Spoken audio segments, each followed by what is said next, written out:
Nous souhaitons la bienvenue à toutes les personnes qui nous suivent pour cette émission spéciale.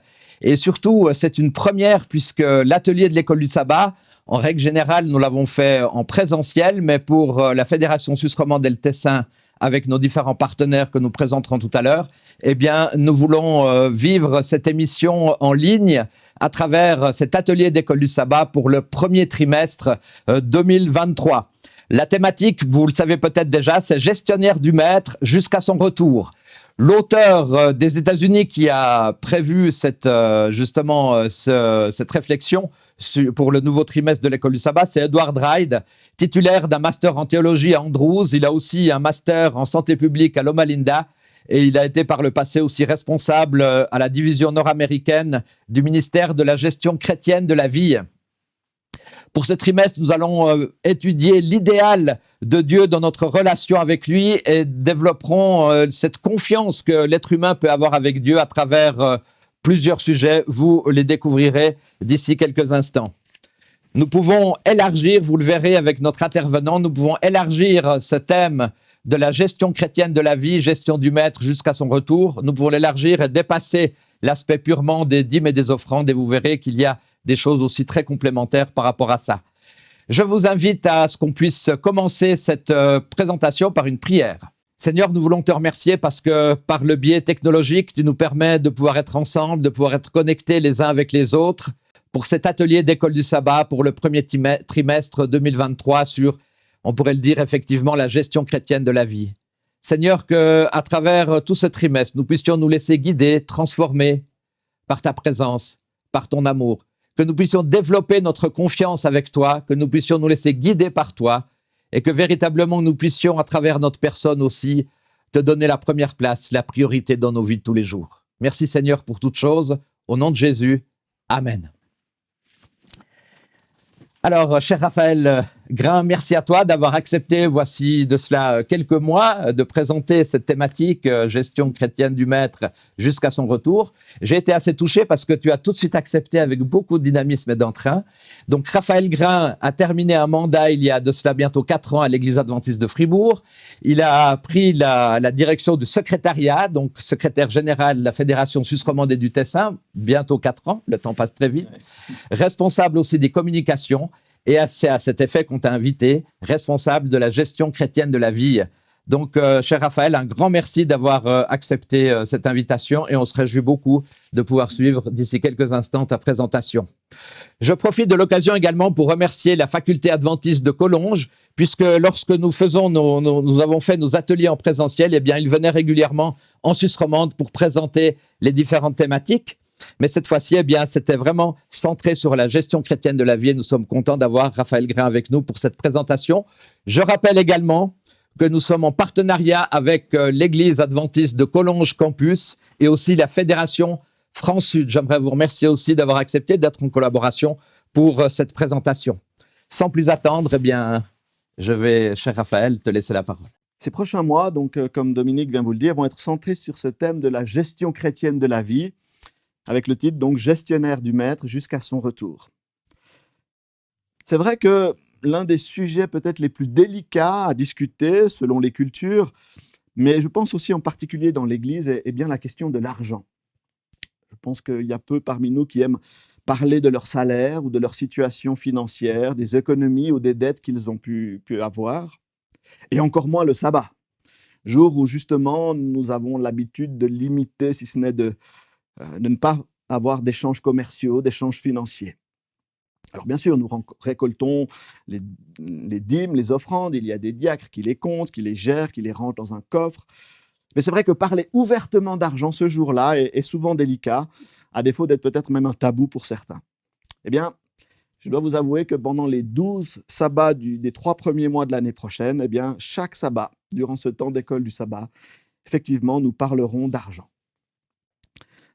C'est vrai que l'approche de cette étude, vous le verrez, se veut avant tout spirituelle. Nous découvrirons certaines vérités, certains principes et des exemples profondément bibliques que Dieu nous a révélés au sujet de notre gestion financière. Cet après-midi, pour cette introduction, eh bien, j'aimerais vous inviter à diviser notre moment, notre temps, en 3 temps, en 3 parties.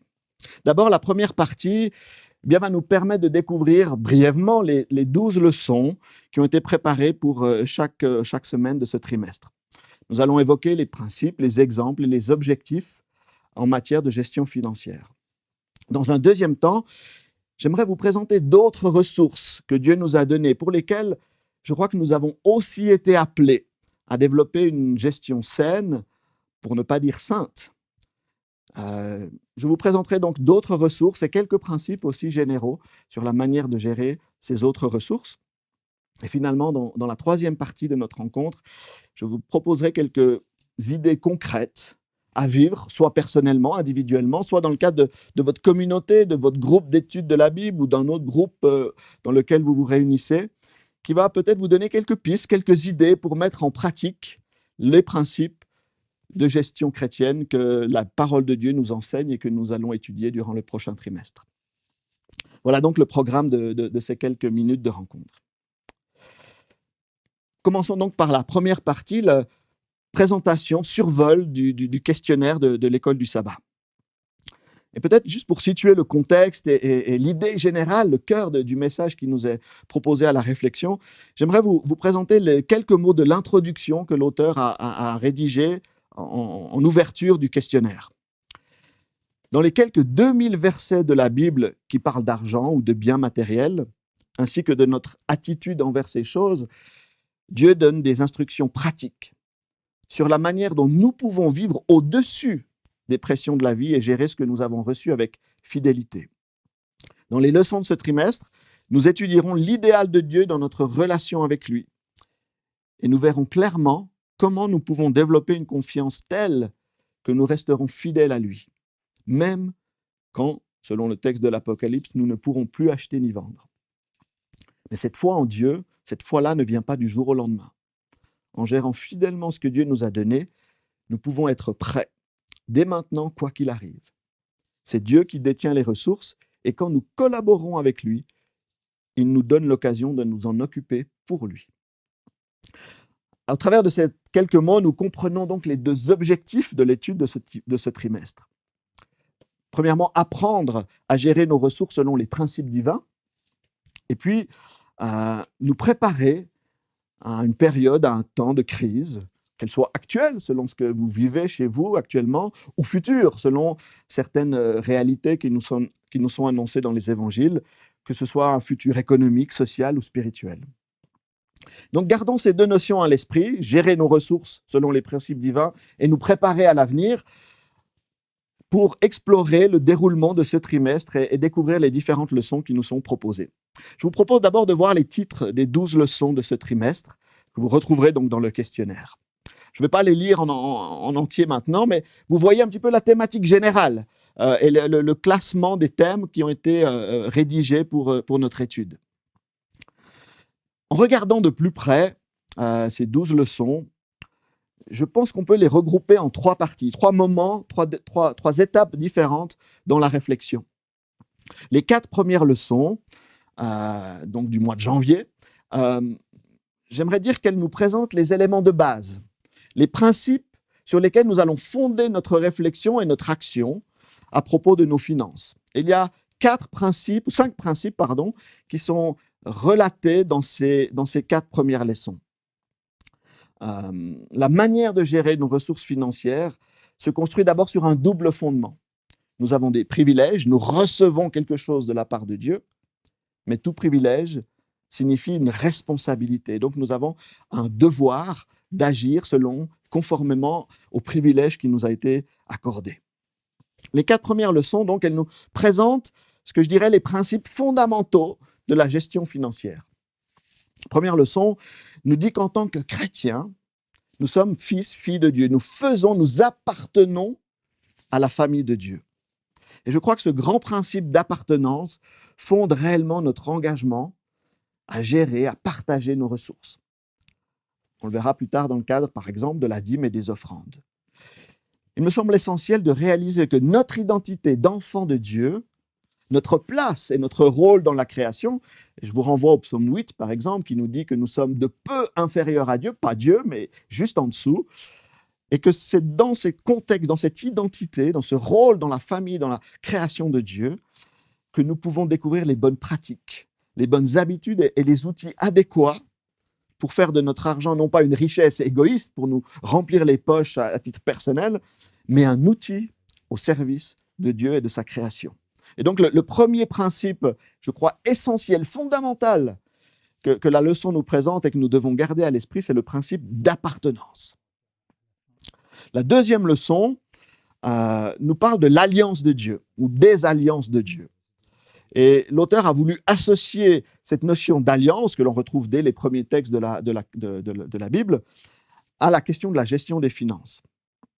Nous comprenons ainsi que la manière de gérer nos biens dépend de notre décision à nous engager au service de Dieu, à répondre librement. Peut-être qu'on peut montrer la diapo suivante avec les quelques principes qui vont être résumés. Dieu nous invite à répondre librement à son appel et à partager notre foi et bien sûr à remplir notre mission qui est d'annoncer le salut et le retour du Christ. Et c'est en entrant dans cette relation d'alliance que Dieu a voulu établir avec ses créatures, avec ceux qui l'ont choisi, que nous comprenons notre rôle, notre responsabilité de maintenir l'alliance, de faire notre part du contrat finalement, puisque c'est cela que signifie une alliance. C'est un contrat entre deux partenaires. En tant que croyants, en tant que chrétiens, lors de notre baptême, nous faisons alliance avec Dieu et donc nous entrons dans sa démarche de relation avec lui. C'est un choix libre, c'est un choix qui nous amène à une responsabilité. Dieu, par l'alliance, nous offre quelque chose, une protection, une bénédiction, des promesses qu'il va réaliser. Et il attend de nous un engagement à répondre à cette alliance. Et cette responsabilité fait partie de notre choix libre d'entrer dans l'alliance de Dieu. Donc ce sont les deux principes suivants, responsabilité et liberté, qui fondent aussi notre responsabilité ou notre désir ou notre manière de gérer nos biens matériels et toutes les autres sources que nous détaillerons plus tard dans cette présentation. Et puis, les leçons 3 et 4 abordent le thème plus spécifique des dîmes et des offrandes, pour lequel nous sommes en général assez assidus dans notre Église. Eh bien, nous allons comprendre au travers de ces deux leçons que nos décisions de verser la dîme, de rendre la dîme, comme on le dit parfois, d'apporter nos offrandes à Dieu par l'Église, sont fondées sur les valeurs que la Bible et que le Christ nous a données. Et en particulier deux valeurs que j'exprime ici en termes de générosité et de solidarité. Donner nos dîmes et nos offrandes sont des gestes que nous basons sur ces deux principes, générosité et solidarité, à l'exemple de ce que Jésus-Christ a fait pour nous en venant sur terre. Donc voilà les deux derniers principes de cette première étape de notre questionnaire, générosité et solidarité. Et je crois essentiel de prendre le temps, ce mois de janvier, de bien établir ces 4-5 principes pour comprendre que toute démarche de gestion financière, à titre personnel, mais aussi envers la communauté, dans le contexte de l'Église, avec les dîmes et les offrandes, sont basées non pas sur des devoirs ou des ordres ou des commandements ou des habitudes, mais d'abord sur des principes fondamentaux et généraux que nous pouvons appliquer à d'autres domaines de nos vies. Appartenance, responsabilité, liberté, générosité et solidarité. Vous prendrez le temps, j'imagine, de décortiquer ces mots, de comprendre qu'est-ce qu'ils signifient concrètement dans votre vécu personnel lié à la gestion de vos ressources matérielles et toutes les autres. Nous passons maintenant à la deuxième séquence de ce trimestre qui aborde les leçons 5 à 9, donc le mois de février et une partie du mois de janvier. 5 leçons. J'aimerais dire qu'elles sont plus concrètes. Ce sont des outils plus pratiques qui sont proposés dans ces 5 leçons. Vous le voyez, avec un peu ma surprise de découvrir pour le début du mois de février une leçon entièrement centrée sur la gestion des dettes, les économies, les investissements, une partie sociale, leçon 7, l'engagement vers les plus pauvres, et la planification, la réussite, et puis préparer sa retraite aussi. Donc vous voyez des leçons très concrètes, des méthodes finalement, des processus qui nous sont proposés à la réflexion pour gérer l'un ou l'autre aspect de nos finances selon notre situation personnelle. Je reviens à la leçon 5, gérer ses dettes, qui c'est vrai que m'a beaucoup surpris quand je l'ai étudiée il y a quelque temps. C'est vrai que peut-être tout le monde ne se sentira pas concerné par cette thématique des dettes, mais vous le verrez que dans cette leçon, il y a des conseils très concrets, inspirés des textes bibliques et aussi d'Ellen White, qui peuvent aider ceux qui vivent malheureusement ce genre de problématique à trouver une issue à cette situation parfois délicate. Et si vous n'êtes pas directement concerné par une question de dette, peut-être que vous trouverez dans cette leçon aussi des principes, des idées pour d'autres situations de votre vie, dans d'autres gestions, dans d'autres ressources pour lesquelles peut-être vous avez des dettes, que ce soit votre santé, vos dons spirituels, etc. Par exemple, dans notre gestion de nos ressources naturelles ou de notre temps, dites-moi d'ailleurs qui n'a pas régulièrement le sentiment de n'avoir pas le temps de tout faire, donc d'être en dette de temps, avec cet encouragement de l'apôtre Paul, racheter le temps. Donc, nous voyons que ce principe de la dette peut être appliqué à d'autres domaines que celui des problèmes financiers. Et dans cette leçon, il y a un certain nombre de principes qui vous seront proposés et que l'on peut appliquer, donc faire un budget, choisir ses priorités, développer des valeurs telles que le service, le don, le contentement et d'autres encore. On passe aux 3 autres leçons, 6, 7 et 8, qui là aussi continuent à nous aborder des thématiques pratiques. Une particularité de ces 3 leçons, c'est qu'elles s'appuient sur un certain nombre d'exemples bibliques. Par exemple, dans la leçon 6, Noé, Abraham, Lot, Jacob, Moïse sont utilisés comme soutien biblique pour développer la thématique de l'investissement, par exemple, à la leçon 6, pour nous faire réfléchir à la manière de diriger nos regards et nos pensées, non pas seulement vers nos poches terrestres, mais vers le ciel, là où, comme nous le dit l'évangile de Matthieu, ni la rouille, ni les vers ne peuvent détruire nos richesses. L'idée principale de cette leçon va être de nous aider à réfléchir à la manière dont nous utilisons notre argent de manière durable et peut-être même éternelle. Même si nous n'emporterons pas nos cartes de crédit au ciel, comment aujourd'hui utiliser cet argent pour qu'il ait une portée éternelle. De même, la leçon 7 met l'accent sur la solidarité, l'utilisation des ressources pour le soutien, le secours à ceux qui sont dans le besoin autour de nous. Et là aussi, on a cette même construction en utilisant des exemples bibliques. Jésus, les lois de l'Ancien Testament, le jeune homme riche, Zachée, Job, tous des exemples bibliques qui seront étudiés et lus avec ces lunettes de la question de la gestion des finances. Bien sûr, les mêmes personnages ont d'autres facettes à nous enseigner, mais dans le cadre de ce trimestre, vous serez invités à regarder ces personnages-là, ces exemples, ces histoires bibliques, avec le prisme de la gestion des finances. Et pour cette thématique de cette 7e leçon, rappelons-nous simplement ce texte que j'aime beaucoup dans l'épître de Jacques, chapitre 1, verset 27, où Jacques va résumer en une phrase ce qu'est la vraie religion, la religion pure et sans tache, dit-il, devant Dieu, consiste à s'occuper des veuves et des orphelins. Donc une notion de solidarité que l'on peut faire bien sûr avec nos biens financiers, matériels, mais avec beaucoup d'autres ressources à notre disposition. La 8e leçon propose là aussi quelques pistes intéressantes sur la manière d'organiser notre réussite, comme le mot est utilisé ici en français. Et l'auteur va nous aider à réfléchir à la manière de choisir nos priorités, par un travail honnête, en prévoyant sa retraite, avec aussi une liste de petits conseils très simples finalement, mais qui nous permettent d'envisager une certaine stabilité financière. Et j'aimerais dire encore une fois, et je le développerai plus tard, que tous les principes qui sont proposés dans toutes ces leçons, vous pourrez les adapter à d'autres domaines de votre vie, à d'autres ressources que nous évoquerons par la suite. Et finalement, dans cette deuxième partie, la leçon 9, encore une fois basée sur le même modèle d'exemple biblique, avec le péché d'Acan, de Judas, d'Ananias et de Saphira, entre autres, qui sont utilisés pour nous montrer les dangers et les souffrances liées à la convoitise, à la cupidité, dont nous savons qu'elles sont ravageuses aujourd'hui dans certaines générations, lesquelles sont appelées à dépenser plus qu'ils ne reçoivent. Et là encore, nous comprendrons surtout que cupidité et convoitise sont des notions qui dépassent la simple notion d'un enrichissement exagéré, mais que ce sont des réels péchés, au même titre que l'idolâtrie, par exemple. Et nous comprendrons, et je crois que c'est important, cette leçon va être centrale aussi, de comprendre que la manière dont nous choisissons de dépenser nos ressources, nos biens, matériels ou autres, a un réel impact spirituel. Ce n'est pas qu'une question de finances, de tableaux Excel, de budget, mais c'est vraiment un choix fondamental dans notre relation avec Dieu, dans notre foi en tant que chrétien, en tant qu'adventiste. Et voilà, nous arrivons à la dernière partie du trimestre, les 3 dernières leçons, qui vont finalement poser la perspective de l'avenir concernant les finances. Un avenir qui peut être à la fois proche, parce que, comme le montrera la leçon 10, chacun d'entre nous, à un moment donné, va terminer son temps professionnel et va arriver à son temps de retraite et à passer ses dernières années de vie terrestre. Donc, quelques conseils aussi, quelques réflexions sur cette partie-là.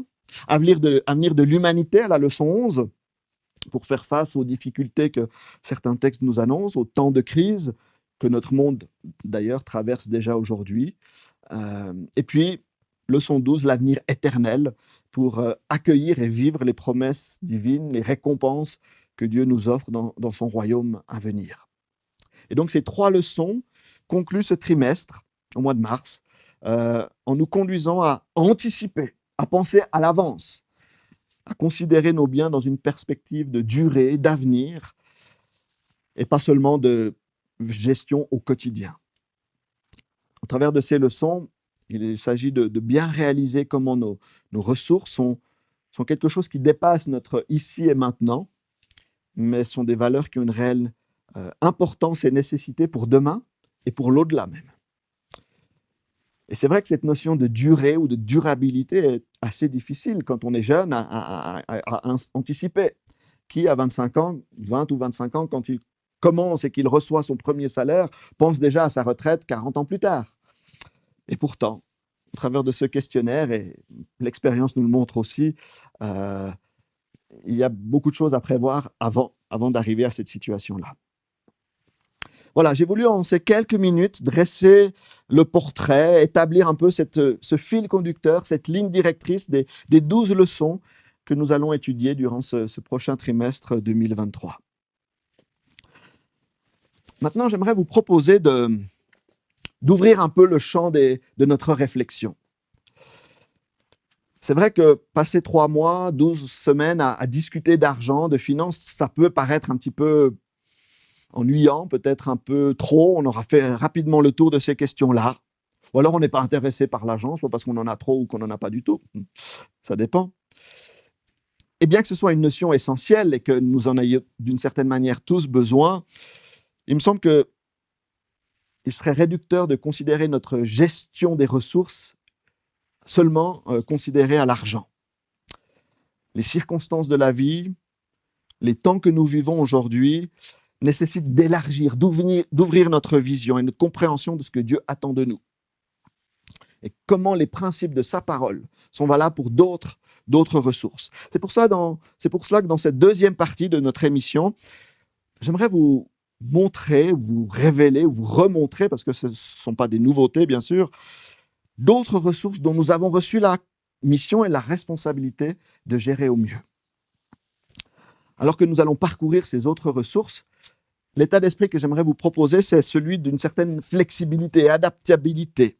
C'est-à-dire à penser aux 12 leçons que vous vivrez durant ce trimestre et à changer un petit peu votre regard, non pas en le focalisant uniquement sur l'argent, mais à penser à ce que tous les principes qui vont nous être transmis dans ces 12 leçons peuvent être utilisés, adaptés et valables pour les autres ressources que je vais vous résumer à l'instant.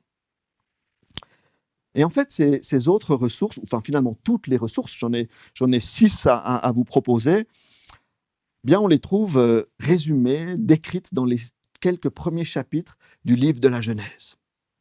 La première, eh bien, elle nous est finalement mentionnée dans les premiers versets, Genèse chapitre 1, verset 28. Lorsque Dieu va donner finalement ce qui est le premier commandement qu'il donne à l'être humain. Reproduisez-vous, devenez nombreux et remplissez la terre. Par ce texte, par ce commandement, qui est la première parole directe de Dieu à l'être humain, il me semble que Dieu nous invite à gérer nos relations. Ici, bien sûr, il est fait mention de la famille, en se reproduisant, en ayant des enfants, une famille.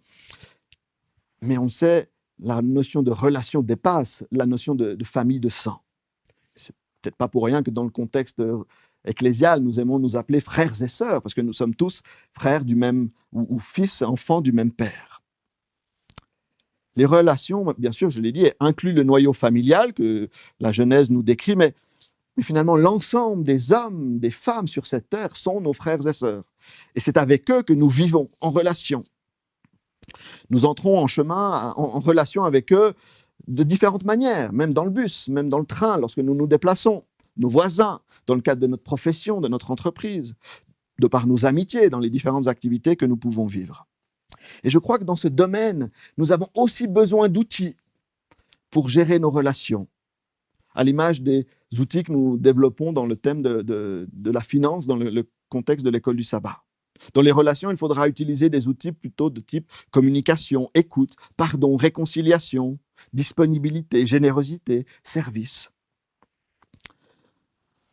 Et j'aimerais aussi rappeler que le contexte des relations dépasse aussi, comme celui de l'argent finalement, notre réalité purement terrestre.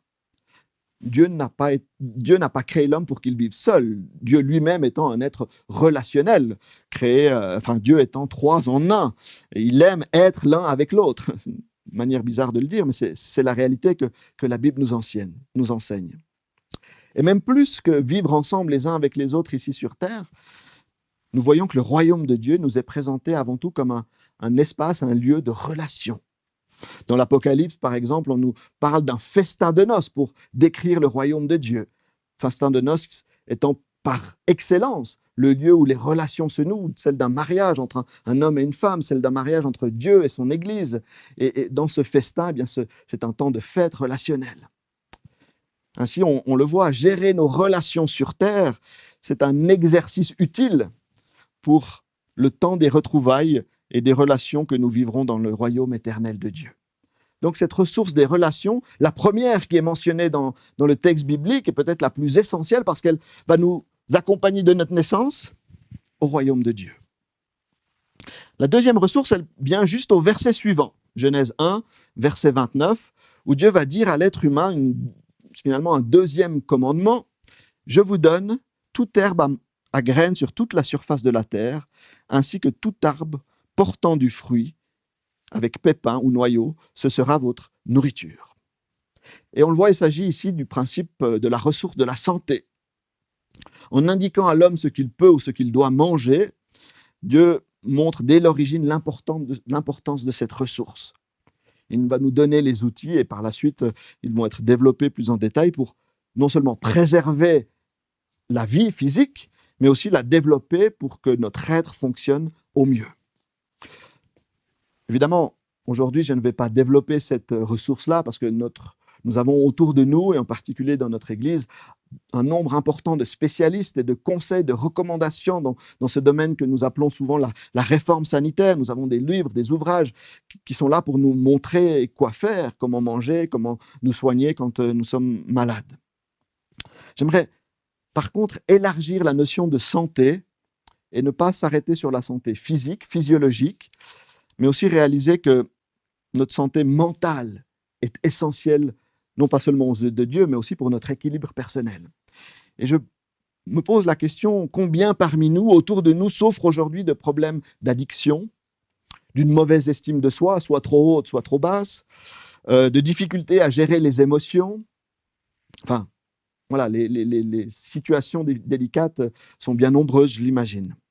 Et je crois que dans ce domaine de la santé physique, bien sûr, mais aussi mentale, les ressources, les outils qui nous sont proposés dans ce trimestre sont aussi valables. Par exemple, comment planifier notre alimentation, notre activité physique. Investir aujourd'hui pour une meilleure santé plus tard, quand mon corps sera peut-être un peu dans son déclin. Le choix des priorités dans mes activités.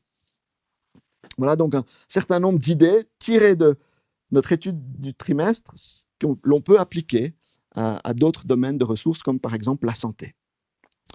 Troisième ressource qui nous est proposée dans le texte biblique, dans la Genèse, c'est peut-être celui que nous avons le plus l'habitude de mentionner en tant qu'adventistes. Genèse chapitre 2, versets 1 à 3. Le 7e jour, Dieu mit un terme à son travail, nous dit le texte. Il se repose de toute l'activité qu'il a fait et il va bénir ce jour de sabbat. Et bien sûr, cette bénédiction qui est donnée au sabbat et à laquelle Dieu nous invite à expérimenter, au temps de repos, eh bien, je crois que nous amène à considérer notre gestion du temps. C'est notre troisième ressource. Respecter le sabbat, me semble-t-il, c'est avant tout donner un rythme à notre vie. Construire notre vie, nos activités, selon une organisation, un tournus finalement entre les temps de travail, les temps de repos, les temps familiaux, les temps spirituels, les temps de détente, les temps de focalisation, de concentration. Là aussi, il existe de nombreux outils, de nombreuses idées, de principes pour mieux gérer son temps, pour mieux gérer ses priorités, pour organiser son travail, entre la manière de déterminer ce qui est urgent, essentiel, important ou finalement secondaire. Mais j'aimerais aussi nous ouvrir au fait que notre conviction et notre vécu du sabbat n'est pas simplement de s'arrêter un jour sur 7, mais je crois aussi et surtout de penser à la manière dont nous gérons le reste de notre temps, pas seulement le sabbat. Dieu va installer Adam et Ève dans leur jardin. Et il va leur donner cette instruction. L'Éternel Dieu prit l'homme et le plaça dans le jardin pour qu'il le cultive et qu'il le garde. La responsabilité ou la ressource qui est donnée ici à l'être humain, à Adam et Ève, et par la suite à nous tous, est celle de la nature ou de la terre. Dans notre vocabulaire moderne, c'est vrai qu'on a plutôt l'habitude de parler d'écologie. Et le terme est juste, la réflexion sur notre foyer, notre oikos, notre maison. Et nous le savons, et en particulier aujourd'hui avec la crise que nous vivons, notre sort en tant qu'être humain est intimement lié au sort de la planète. L'écologie n'est pas une simple philosophie ou une opportunité politique ou une crise à régler aujourd'hui parce qu'il y a des problèmes, mais dès la création, avant même l'apparition du mal, Dieu va nous donner cette responsabilité. Ça fait partie de notre ADN que de nous occuper de notre maison terrestre.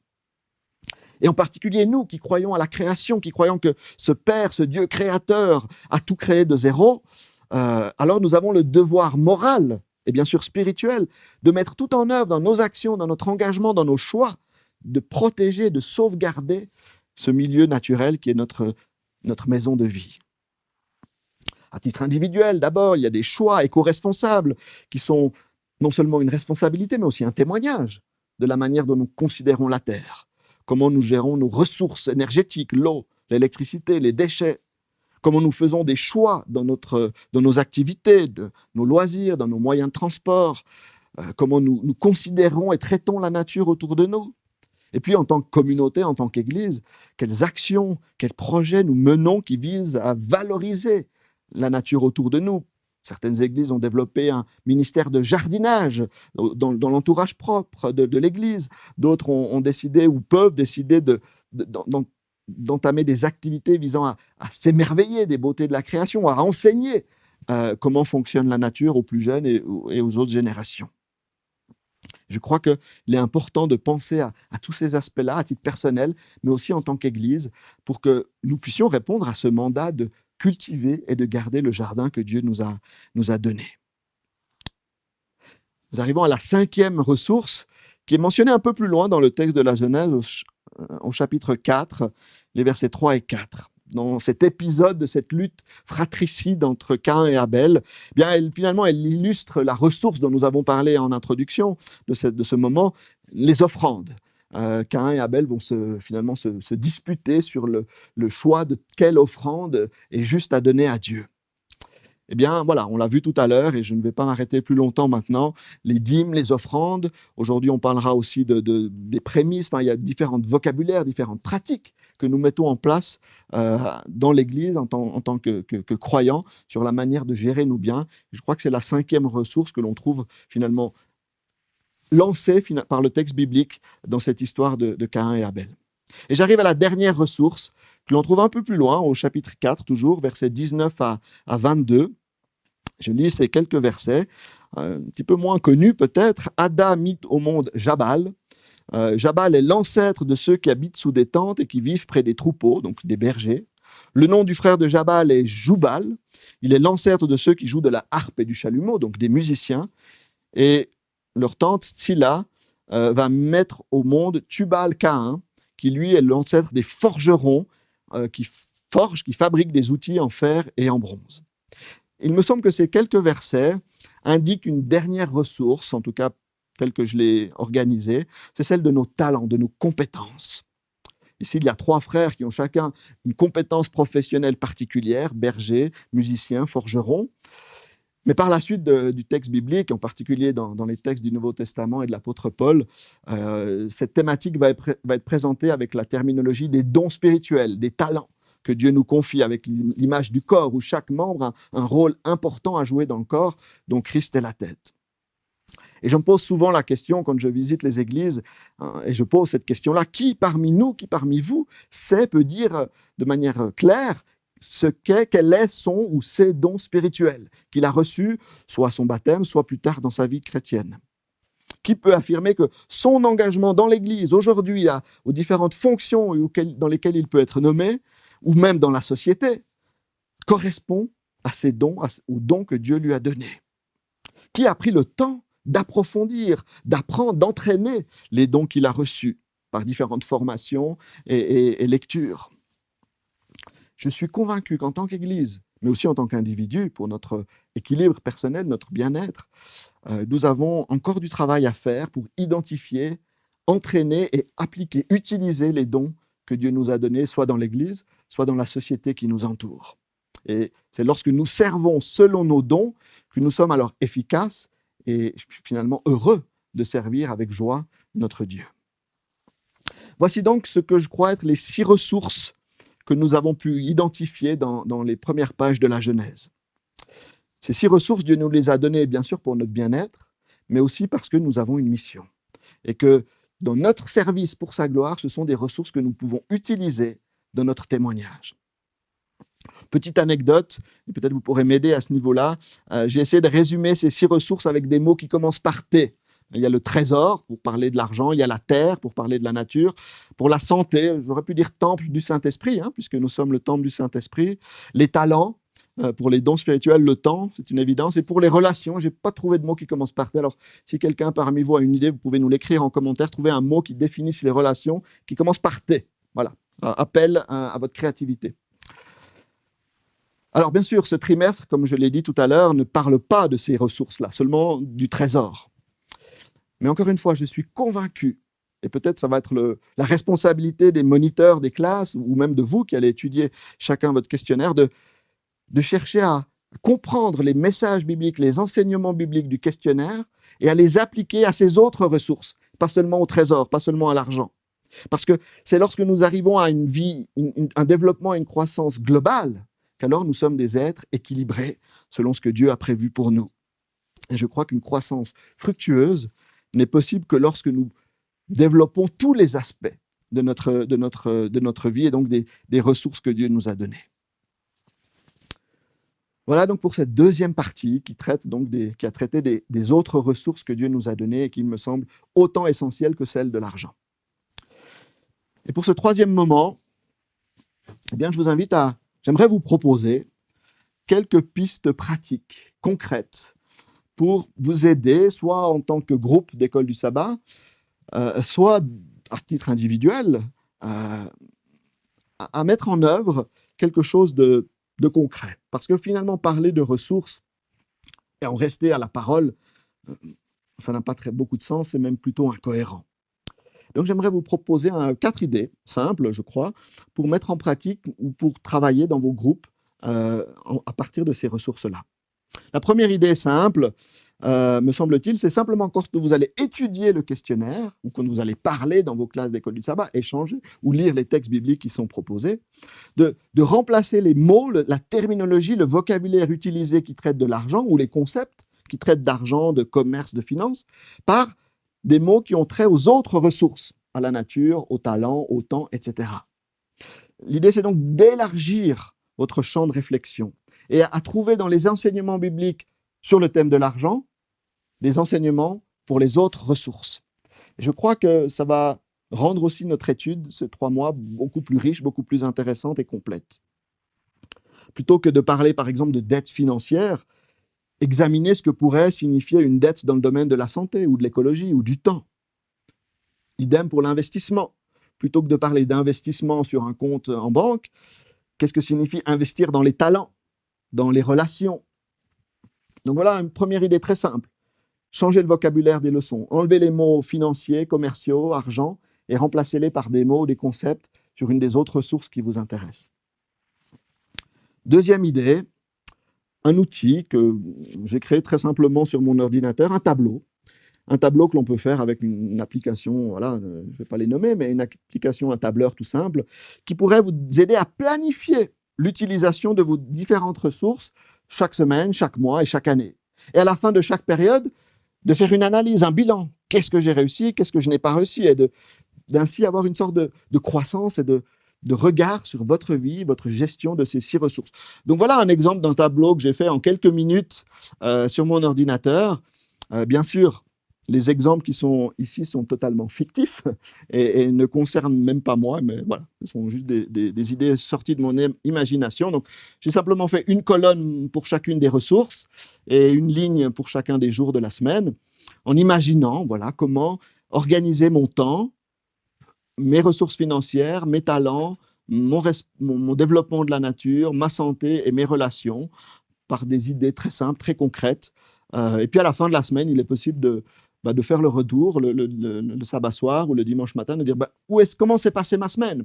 Ah oui, non, dimanche passé, j'ai pas vraiment pu faire 3 heures de sport parce que j'étais malade, parce que la météo n'était pas convenable, etc. Et puis de dire, je reporte ces 3 heures la semaine d'après ou le mois suivant. Et ce tableau peut se développer par semaine, par mois et finalement par année. C'est une idée très simple.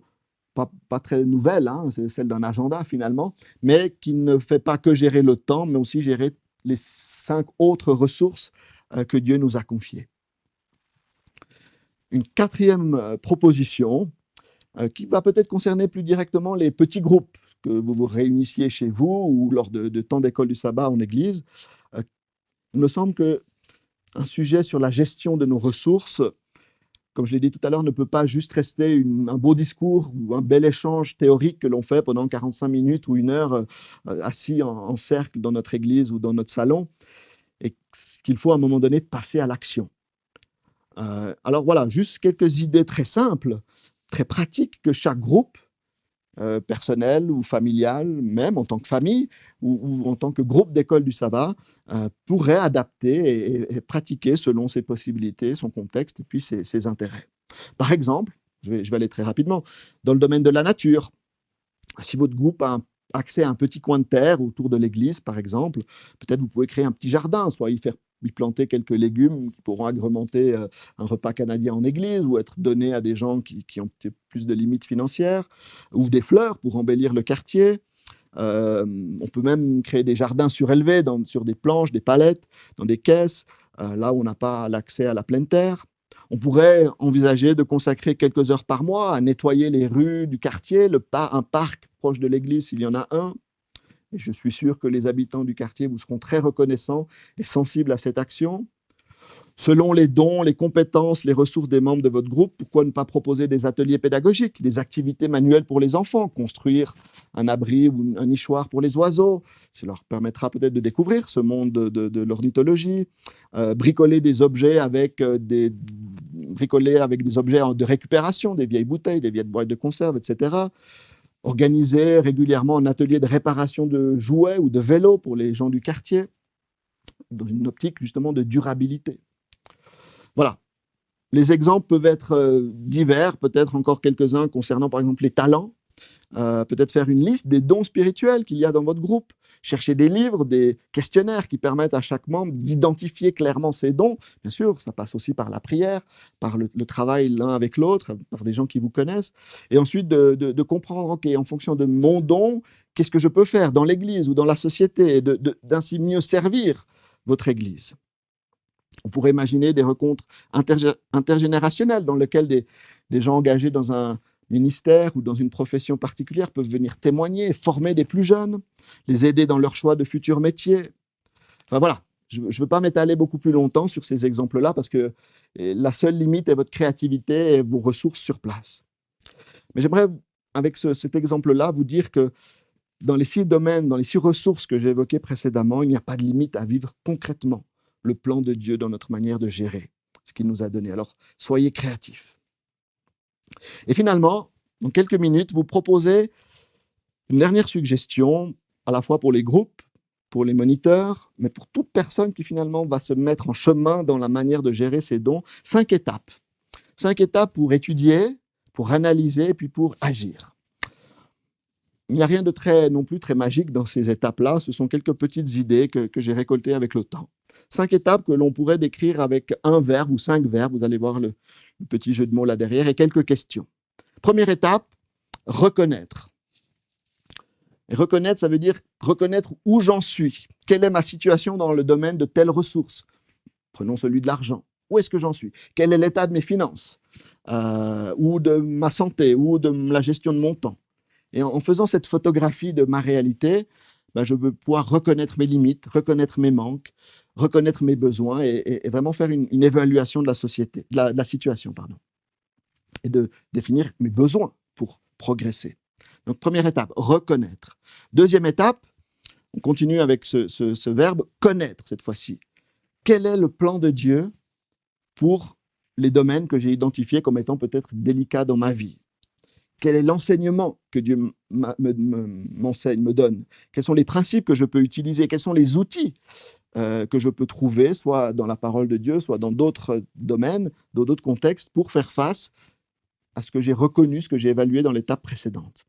Dans ce cas, il s'agit d'étudier les Écritures, de prier, de se renseigner, de se former pour comprendre qu'est-ce que Dieu et qu'est-ce que la vie peut attendre de moi dans chacune de ces domaines. Et puis ensuite d'établir mes objectifs, mes buts à atteindre dans chacun des domaines. Donc c'est la deuxième étape, connaître. La troisième étape, on continue par enlever quelques mots au mot reconnaître et on arrive au mot naître. Cette fois-ci, c'est se poser la question, maintenant, quelles sont les actions concrètes que je vais prendre? Qu'est-ce que je vais mettre en œuvre dès demain? Quels changements? Quelles nouvelles habitudes je vais créer? Quel comportement je vais changer pour atteindre les objectifs que j'ai déterminés? Et là, faites une liste des objectifs, faites une liste des attentes, des idées concrètes avec toutes les ressources dont vous avez besoin. Mettez en place un plan d'action en répondant à ces questions. Qu'est-ce que je vais faire? Qui va m'aider? Quand? Comment? Où? Avec quoi? Quels sont les besoins matériels que j'ai pour atteindre les objectifs que j'ai fixés? Donc c'est ce mot naître, c'est-à-dire commencer à vivre pratiquement les objectifs que j'ai établis. Quatrième étape, c'est plus naître, mais c'est être. Là, on est dans le concret. C'est-à-dire, maintenant, il faut se mettre au travail. C'est le démarrage des idées qu'on a préparées auparavant. Et d'expérimenter réellement les fruits du changement et des choix que j'ai faits. Vivre pleinement et sereinement ce nouveau style de vie, ces nouvelles habitudes. Et là, peut-être, vous allez aussi devoir évaluer, après quelques jours, quelques semaines de pratique, est-ce que c'était facile, pratique pour moi? Est-ce que j'y arrive? Est-ce que c'est trop difficile, trop ambitieux ou pas assez, au contraire? Et puis d'observer quels sont les fruits de ces changements dans ma vie. Et on arrive à la dernière étape, qui n'est plus de reconnaître, connaître, naître et être, mais de transmettre. Parce que je crois que la gestion de nos ressources est aussi et avant tout une réponse à la mission que Dieu nous a confiée, celle d'être ses témoins sur cette terre. Alors comment nos actions, comment nos valeurs, nos principes dans chacune de ces 6 domaines, de ces 6 ressources, peut être un sujet de témoignage pour ceux qui nous entourent. Comment partager ma foi et ce Dieu créateur qui nous a confié ces ressources au travers de mon engagement à vivre de telle ou telle manière. Cette dernière étape, c'est notre mission finalement, d'être témoin de la bonne nouvelle du royaume de Dieu. Et les fruits de cette saine gestion des ressources que Dieu nous a confiées, n'a pas d'autre objectif finalement que de nous préparer, de nous conduire sur la nouvelle terre. Bien voilà, nous arrivons au terme de cette présentation. Comme vous l'aurez remarqué, être gestionnaire du Maître jusqu'à son retour, j'aimerais dire que c'est le cœur de notre vie en tant que chrétien. Ce n'est pas juste un domaine parmi nos 28 croyances fondamentales ou dans notre théologie. Je crois que c'est réellement ce qui rassemble l'entier de nos croyances, de nos convictions et de notre choix de se reconnaître comme enfant de Dieu. Et du moment où nous avons fait ce choix d'entrer dans cette alliance avec Dieu, dès le moment où nous avons décidé de marcher avec Dieu jusqu'à la fin, alors nous sommes appelés à vivre, à gérer, à être responsables de ce que Dieu nous a confié. Ces 6 ressources étant une manière de décrire ou de résumer en 6 mots simples ce que Dieu nous a confié. Mais je crois que vivre concrètement ces différentes ressources de notre vie quotidienne, eh bien, c'est nous préparer non seulement à mieux vivre ici sur terre, mais nous préparer à vivre dans le royaume que Dieu nous prépare. Alors je prie que Dieu nous inspire, vous inspire, nous guide pour que nous soyons capables de le servir avec l'ensemble des ressources qu'il nous a confiées. Bien que Dieu vous bénisse tous. Merci. Eh bien, un grand merci, Raphaël, pour cette belle présentation. Maintenant, j'aimerais, d'une manière particulière, puisque c'était aussi l'habitude les années passées, de vous présenter quelques livres par rapport à la thématique. Nous avons ici un premier livre qui s'intitule « Dîmes et offrandes, pourquoi donner ?» de Marie-Christine Colas. Et c'est vrai que dans le fond, bien, c'est un livre intéressant parce que la thématique, c'est le moment de la collecte semble être inséparable du culte. Pourtant, la question de l'argent était encore tabou dans notre société. Peu de chrétiens osent poser des questions ou enseigner à ce sujet. Et beaucoup se demandent où va cet argent. Donc, Marie-Christine Colas répond simplement à pas mal d'interrogations par rapport à ce thème dîmes et offrandes. Nous avons un autre livre, Nos relations, des bénédictions, quelquefois peut-être compliquées. Eh bien, ce livre-là, eh bien, il s'intitule « De l'espoir pour des relations compliquées envenimées par les conflits. Votre meilleur ami est soudain distant, votre conjoint se plaint sans cesse de vos mauvaises habitudes, votre fils refuse de vous parler, que faire ?» Donc, un livre spécifiquement qui élargit un petit peu les temps des dîmes et des offrandes, mais qui parle véritablement de l'aspect de la relation. Nous avons également, par rapport à la gestion chrétienne de la vie, un autre livre très intéressant, « Si les minutes m'étaient comptées ». Donc, c'est vraiment un livre basé sur la gestion du temps et service de Dieu de Maurice Decker. Et ce livre, il est important parce qu'il devrait être lu et relu, on pourrait le dire, par tous les chrétiens engagés au service de Dieu et tous ceux qui se préparent à un tel service. Parce que l'emploi de notre temps englobe toute notre vie. Donc ici, c'est plutôt l'idée globale et générale de l'emploi du temps que nous pouvons effectuer. Nous avons un autre livre de Yvan Mudry, c'est L'argent trompeur. Je vous laisserai le découvrir. Donc ça, c'est aussi un livre qu'on propose. Donc voilà, c'est un livre particulier, mais qui est intéressant à proposer. Et puis, nous avons parlé d'écologie également, d'environnement. Enfin, c'est Raphaël qui nous a parlé d'écologie et d'environnement en lien aussi avec le livre de la Genèse. C'est un livre aussi intéressant qui s'intitule « Paroisse verte, guide écologique à l'intention des églises, le développement durable, on y croit depuis 2000 ans ». Et puis là, on nous met comme introduction comment inscrire le respect de la création, de la vie, à l'enseigne du développement durable et de la protection de l'environnement. Nous savons que l'écologie fait partie aussi de notre société et ça, c'est un livre aussi qui en parle et qui est en lien avec la gestion chrétienne de la vie. Que recommanderait une gestion chrétienne de la vie ou comment peut-être gérer une crise en lien avec cette thématique ? Oui, merci pour cette question. Je pense qu'elle est effectivement importante parce que si on a un problème, si on est dans une situation où il y a une crise, c'est qu'il y a un problème de gestion finalement. Et donc, tout est question de comment nous allons, quels repères, quels principes on peut trouver pour faire face à la crise. Alors, bien sûr, ça dépend du type de crise dans laquelle on est, si c'est une crise générale, existentielle, ou si c'est une crise financière. Alors, bien là, il y a des principes, des idées, des concrètes. Je pense d'abord, il faut se tourner vers peut-être des professionnels selon le type de crise que vous traversez. Si c'est une crise financière, il y a des conseillers en économie, des budgets, du planning qui peut vous être, des ressources, des idées, des conseils, qui peuvent vous être donnés par différents instituts ou spécialistes. Et puis reprendre les basiques, reprendre les points de base. Gérer son argent, qu'est-ce que ça signifie ? Je prends cet exemple-là puisque c'est celui du trimestre. Qu'est-ce que ça signifie gérer son argent lorsque je suis dans une crise financière par manque de ressources ? Peut-être parce que j'ai accumulé des dettes, parce que mon revenu s'est limité, s'est baissé. Alors revenir aux basiques, aux principes de base. Une répartition, un budget, une planification. Essayer de reprendre ce qui est essentiel et puis de garder ce qui est secondaire dans un deuxième temps. Donc, faire une liste, finalement, de ce qui est prioritaire, basique, nécessaire, et puis, dans un deuxième temps, ce qui l'est moins, qui pourra peut-être être comblé, compensé par la suite lorsque la situation de crise sera apaisée. Et je crois que c'est valable dans différents domaines de crise, que ce soit bien sûr dans la santé, dans un problème de gestion du temps. Je crois qu'aujourd'hui, c'est une des grandes maladies que l'on traverse, c'est le problème de la gestion du temps, où chacun court dans tous les sens pour faire face aux différents défis, aux différentes tâches auxquelles il est confronté. Donc là aussi, je crois qu'il est important à un moment donné de revenir aux basiques. Peut-être une autre chose à laquelle je pense maintenant, c'est un élément difficile parfois à mettre en œuvre, c'est la capacité et la force de pouvoir dire stop, non, je m'arrête, je ne fais pas ça, je ne dépense pas là. Et c'est vrai qu'on est dans un monde où la tentation, puisque c'est de ça qu'il s'agit finalement, est importante. Et si on arrive à trouver cette force par la prière, par le Saint-Esprit, mais aussi par un entourage, des gens qui vont nous guider, nous aider, nous soutenir, de pouvoir dire j'arrête, je m'arrête parce que là il y a un problème et c'est cette voie-là qui m'a mis sur le mauvais chemin, qui a créé cette crise, donc je m'arrête, je dis stop et j'abandonne ce chemin, je reviens en arrière et je trouve une nouvelle orientation. Ça demande de la force, de caractère, mais cette capacité de dire non me semble importante lorsque l'on fait face à une crise. Donc voilà, peut-être ces deux éléments, revenir au principe de base, dire non, puis globalement trouver de l'aide. Trouver une aide par des gens qui sont formés, qui ont les capacités pour vous accompagner dans la gestion de cette crise. Alors, on a encore d'autres questions. Une internaute nous demande comment est-ce que l'âge, que l'on soit jeune ou moins jeune, pourrait influencer la gestion chrétienne de la vie?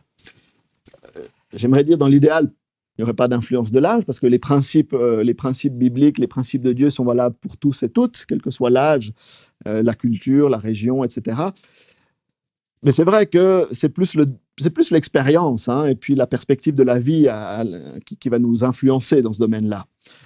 Il est évident quelque part comme je le disais dans l'émission, à un certain âge, on est peut-être moins à penser à l'avenir, à faire des réserves pour plus tard ou à se réaliser que tel comportement de santé va pouvoir poser des problèmes par la suite. Donc, c'est plus une question d'expérience, mais l'âge, bien sûr, est important. Je crois que c'est la maturité qui va nous aider, qui va faire une différence à ce niveau-là. Et peut-être, là aussi, c'est de s'entourer des bonnes personnes, c'est d'aller chercher les conseils auprès des bonnes personnes, si on est plus jeune, de trouver les bonnes ressources. Je crois qu'un élément important, mais dans toute la vie, mais aussi dans la vie chrétienne et dans la question de la gestion des ressources, c'est d'avoir un bon entourage. J'aime dans certaines communautés voir comment le mélange des générations permet aux plus jeunes de s'enrichir des plus anciens parce qu'ils ont l'expérience, parce qu'ils ont du recul sur la vie, et aux plus anciens d'être encouragés, motivés, énergisés par cette énergie, ce dynamique des plus jeunes. Donc peut-être que l'âge n'est pas une limite en soi, mais c'est la complémentarité des âges va avoir une influence sur notre manière de gérer et va nous donner des outils pour mieux gérer notre vie chrétienne et les différentes ressources que nous avons à disposition. Alors, tu l'as abordé à travers le livre de la Genèse, mais il y a aussi une question intéressante, c'est comment est-ce que la gestion chrétienne de la vie pourrait impacter l'écologie? Là, on parle beaucoup de transition écologique, d'environnement. Oui, je l'ai développé. Je crois que c'est une des 6 ressources essentielles. Pour moi, c'est peut-être celle qu'on a le moins abordée dans le contexte de l'Église actuellement, c'est celle de la nature, de la terre. Et pourtant, nous qui croyons en une création par Dieu, nous qui croyons à une terre nouvelle, rétablie par Dieu, il me semble que cette gestion-là, cette ressource-là est essentielle. C'est intéressant de remarquer aussi que ce sont finalement les milieux séculiers, non religieux, qui aujourd'hui ont pris le lead, le leadership dans la gestion de l'écologie. Et la crise énergétique que l'on vit actuellement est une démonstration de ce phénomène-là. Et que parfois, c'est vrai qu'en tant que chrétien, on a peut-être l'idée que notre vie n'est pas sur Terre, enfin, c'est un passage, nous sommes des pèlerins et qu'on a une autre destination en vue, finalement, peu importe les dégâts que nous réalisons sur cette planète. Il me semble que Dieu nous démontre le contraire, que la Bible nous démontre que nous avons une responsabilité spirituelle à prendre soin de la planète, de la création de Dieu. Autant nous prenons soin de notre corps, qui est aussi un élément créé par Dieu, autant le lieu dans lequel notre corps évolue, c'est-à-dire la nature, est essentiel.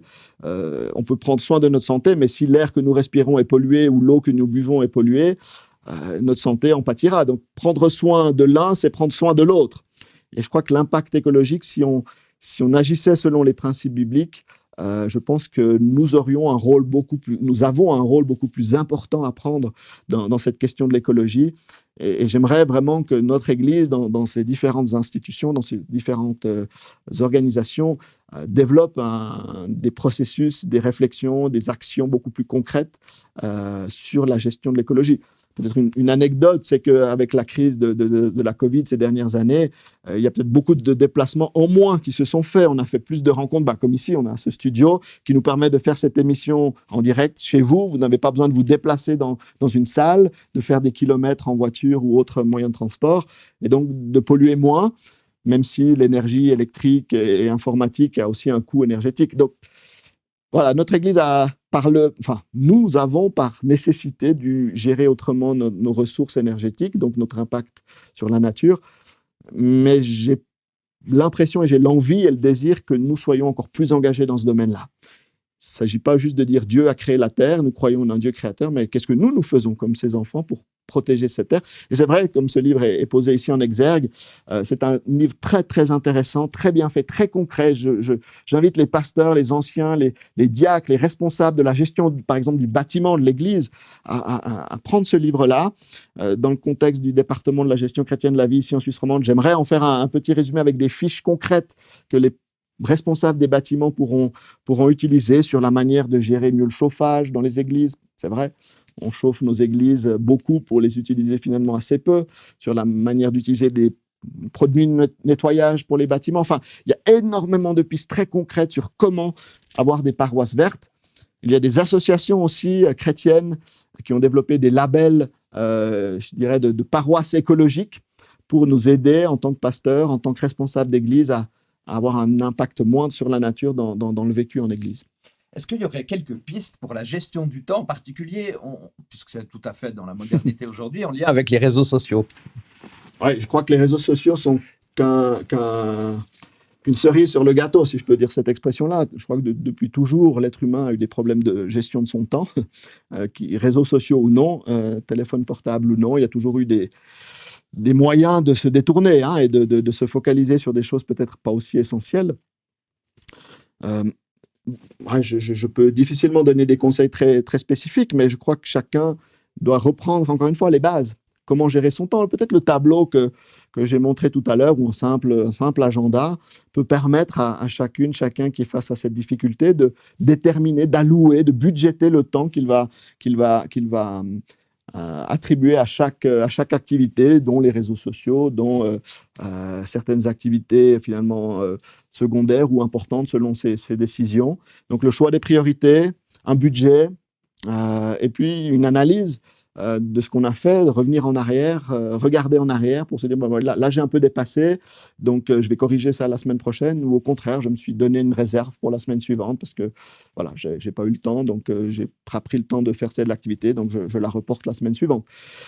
Budgéter, prioriser, ça me semble des outils fondamentaux dans ce domaine-là comme dans les autres. Maintenant, il ne faut pas non plus jeter l'anathème sur les réseaux sociaux ou sur les technologies modernes. Elles sont utiles. La question est de savoir de bien les utiliser et à bon escient. Donc, on est content d'avoir les réseaux sociaux parce que c'est aussi un moyen d'évangélisation, c'est aussi un moyen de se faire connaître, c'est aussi un moyen de partager nos croyances et nos convictions et notre espérance. Donc, sachons les utiliser à bon escient.